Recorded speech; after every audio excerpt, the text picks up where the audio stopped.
sira tanggane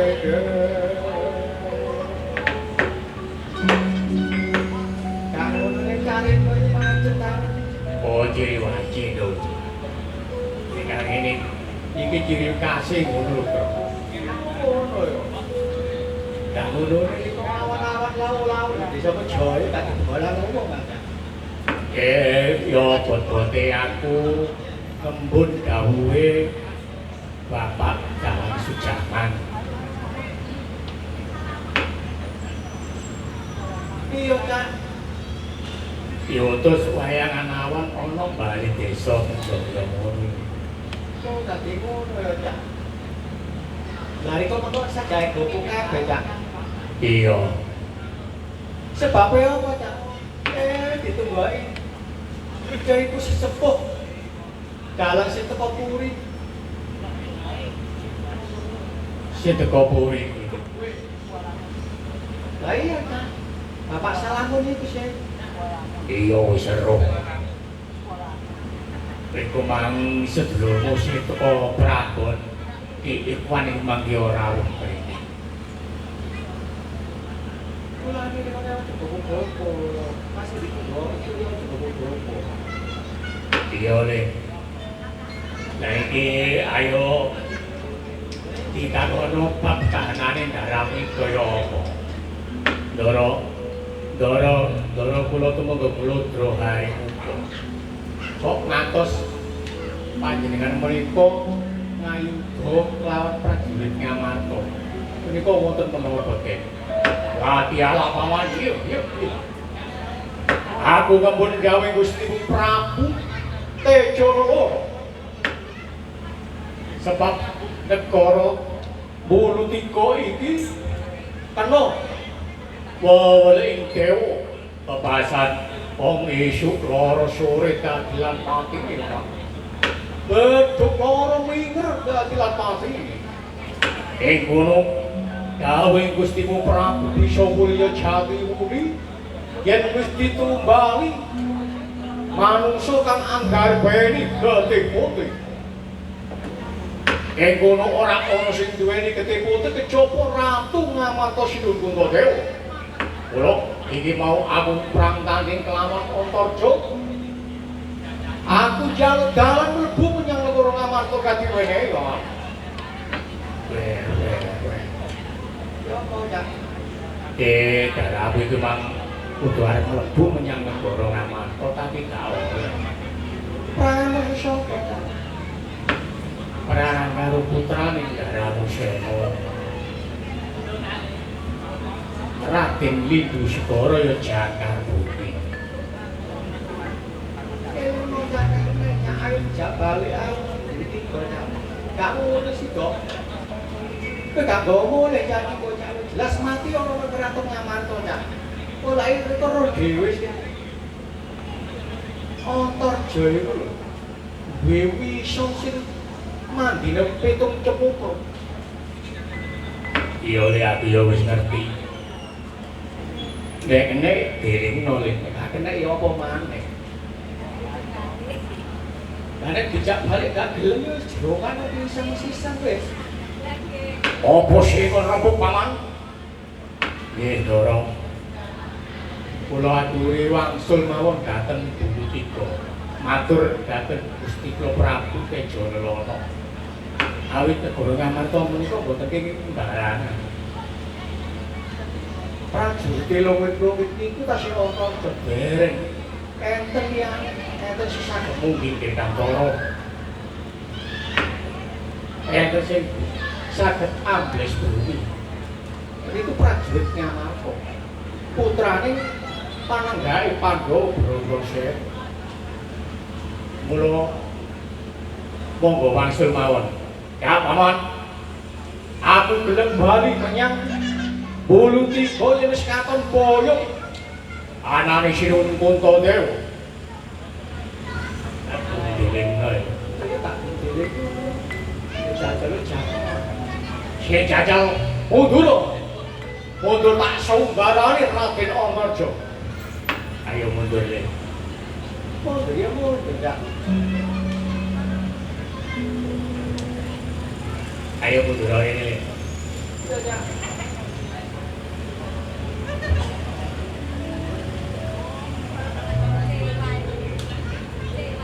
Ya, hei, Odorjo, apa mung semono kalau ditampung?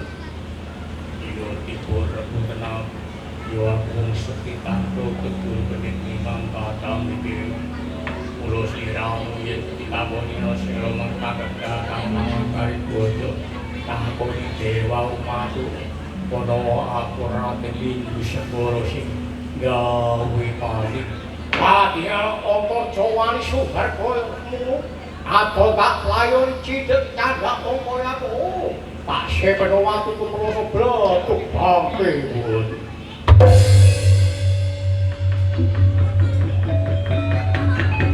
Thank you.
sing ing dalam iku kejaba ora ana maneh kejaba aku karo kon. Lah nek darame gak diketing lho lah kami karo Gusti Prabu. Iya cari saya manutan mesti bayari kono aja. Iya wis nek ngono ya saya nganut apa jare darame. Ndara kersanipun ndara kula Hendra Jala kados pundi? Ya, Mon. Eka Joko dikangelan aku tak mlebu. Manyang ing negara Ngamarta tak tolong. Sinuwun Puntadewa.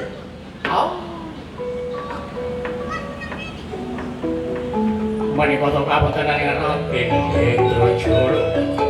Kadamanen lawan nata Wulu Tiga Prabu Tiga Lelono.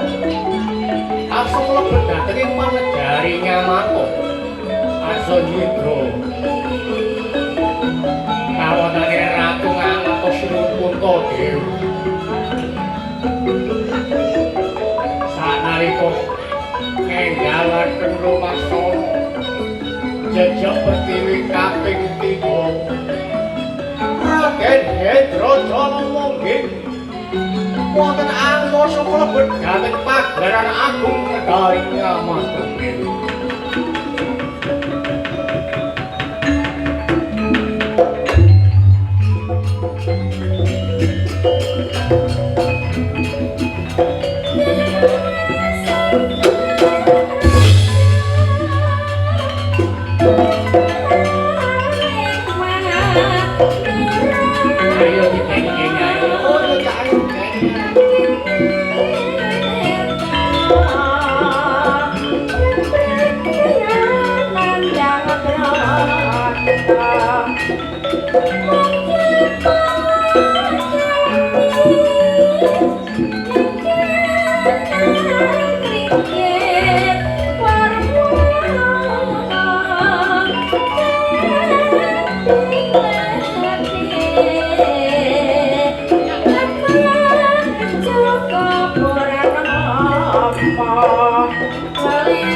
Menika to kawontenane Ratu Negari Ngamarta Sinuwun Puntadewa.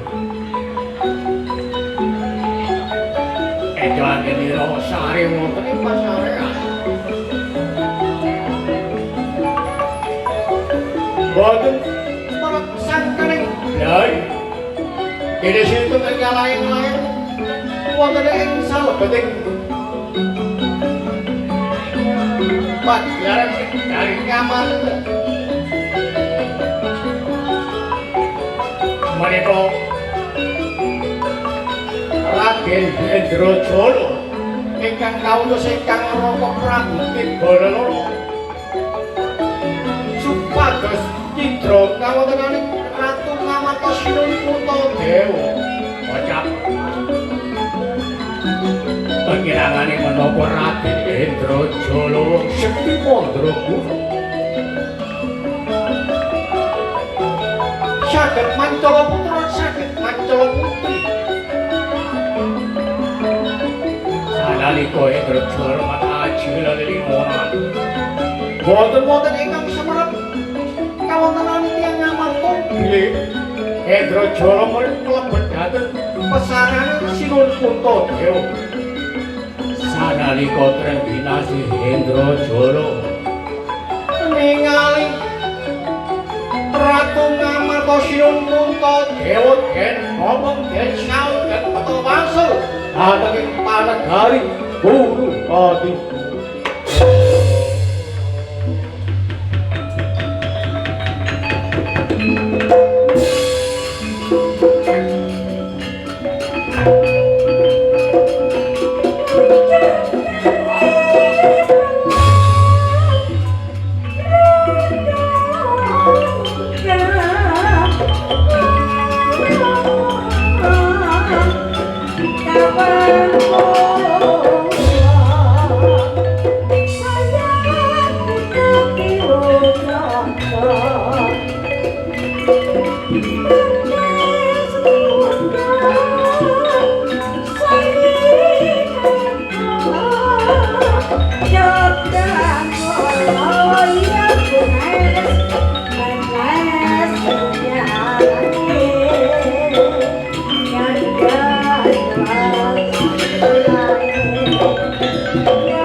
Saking Adri mungging kiri kantoro Hendrajala sanalika kesasar dhateng kahyangan Megarama.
Iki nganti keturun tak bopong iki durung tangi.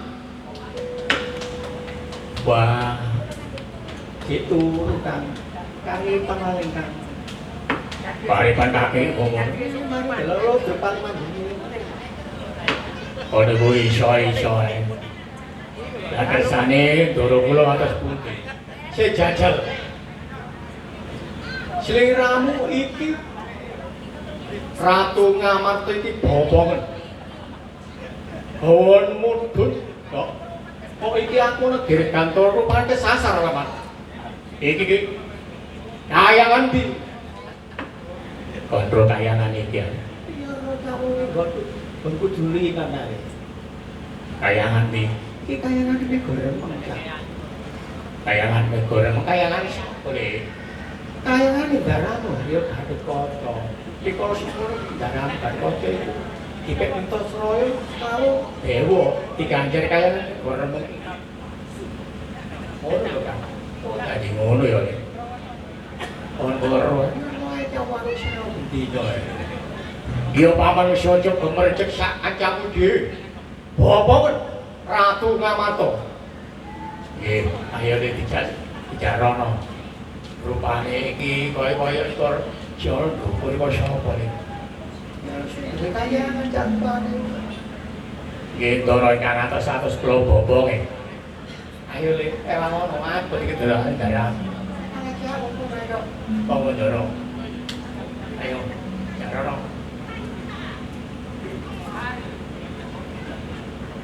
Panas. Lagi Allah. Iki rupane ana satriya punggih dirgatono sapa? Satriya sing jajal. Mudhuna aja ana nggone angkasa. Sladialah iki sapa wani ana kayangan mego remeng iki.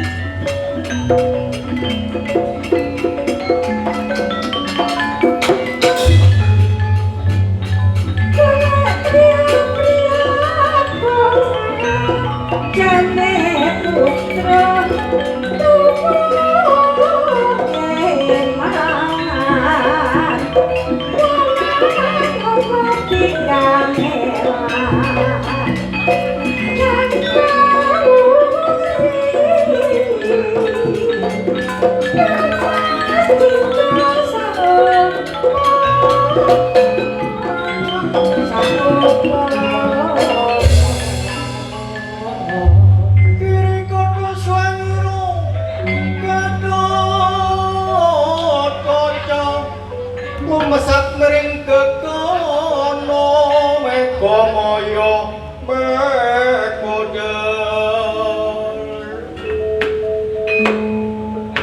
latihan enak anggut rembukan kelawan kono kawan iki tamak ora satru gagah perkusuk mulo ngerteno balik sliramu sapa kok wani ana kayangan megor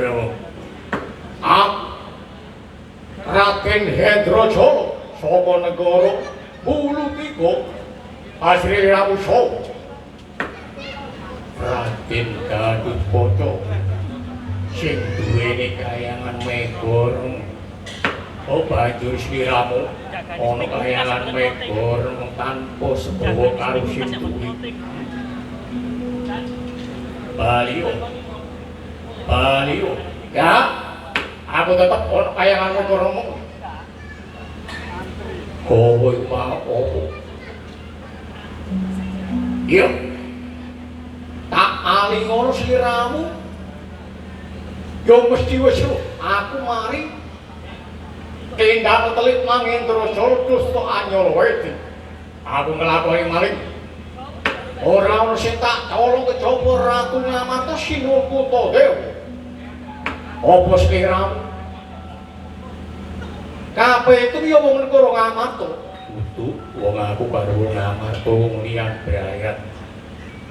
Aku gak kenal Ratu Ngamarta Sinulkuta Dewa. Lah banjur terus mbok colong iku mbok gawe apa? Kanggo satane negara Pulukatiku. Negara bisa mulia jati muni yen ditumbali karo satriya kang anggar ben Ludira Seta. Ing kono ora ana sing duwe Ludira Seta kejaba Ratu Ngamarta Sinulkuta Dewa. Oh, dadi kaya mangkono. Ngono. Gedhe cilik kon iki mari maling Ratu Ngamarta ndi? Ratu Ngamarta tak gawane balik menyang negara Ngamarta. Di sing diarani Sinulkuta Dewa tak jak balik menyang negara Ngamarta. Latihan Gatotkaca wani ngrebut Kuntadewa. Besok boyong balik Kuntadewa yen katon kemlundung sirahe Hendrojo latihan atawai goting pernitis opat berjali nyamuk latihan Gatotkaca wani kelawan Hendrojo ngemping loro gaya habis diramu.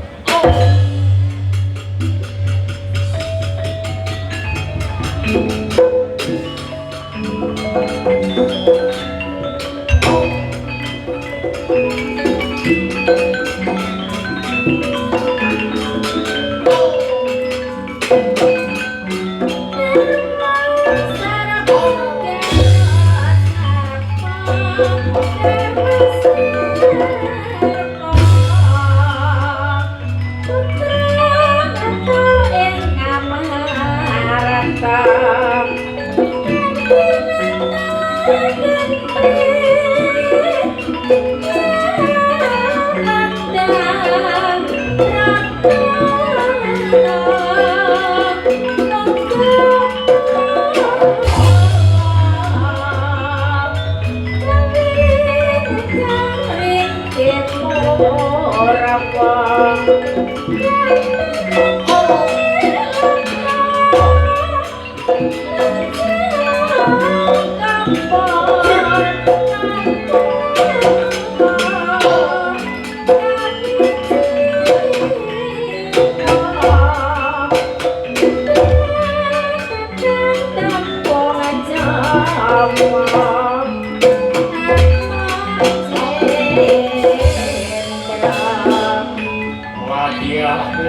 Uduno kadung koyo ae perang tanding ana daral.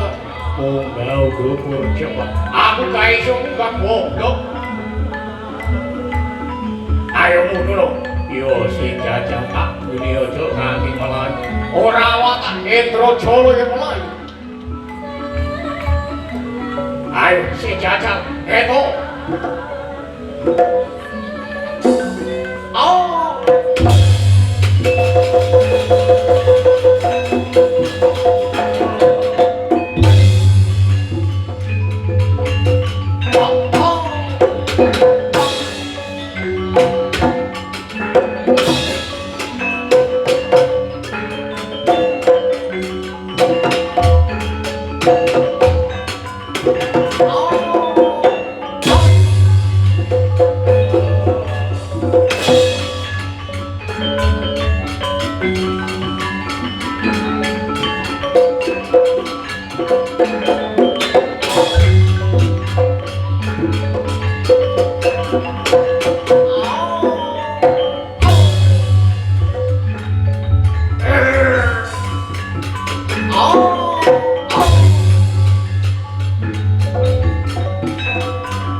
Kok diterus-terusan koyo nek aku ngene iki ya apa?